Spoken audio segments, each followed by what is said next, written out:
Kuat Ma'ruf terciduk tertawa lepas saat rekonstruksi pembunuhan Brigadir J. Kayak nggak ada beban.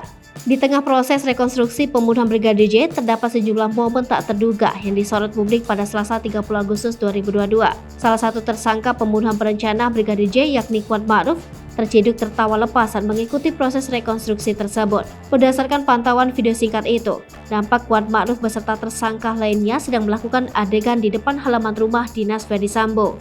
Momen Kuat Ma'ruf ketawa lepas pun berhasil terekam dalam unggahan video di akun TikTok @asw_113u. Bahkan pemilik akun tersebut sampai dibuat heran dengan gelagat Kuat Ma'ruf yang masih bisa tertawa di tengah situasi rekonstruksi pembunuhan. Kemudian Kuat Ma'ruf tiba-tiba nampak tertawa lepas tanpa sebab yang pasti.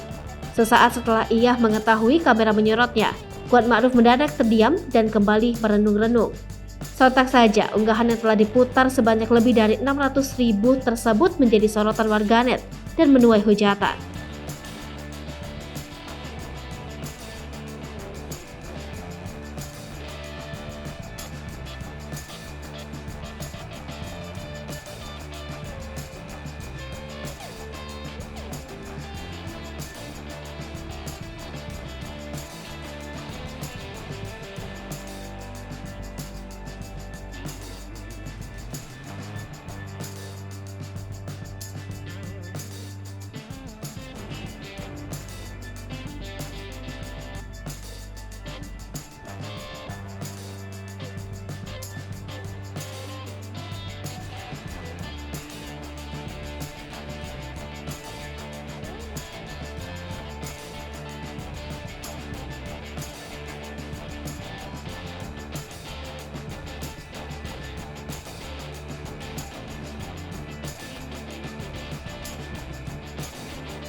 Hai pemirsa Sri Popo TV, jangan lupa komen, like, dan subscribe, serta tonton terus berita-berita terupdate lainnya ya.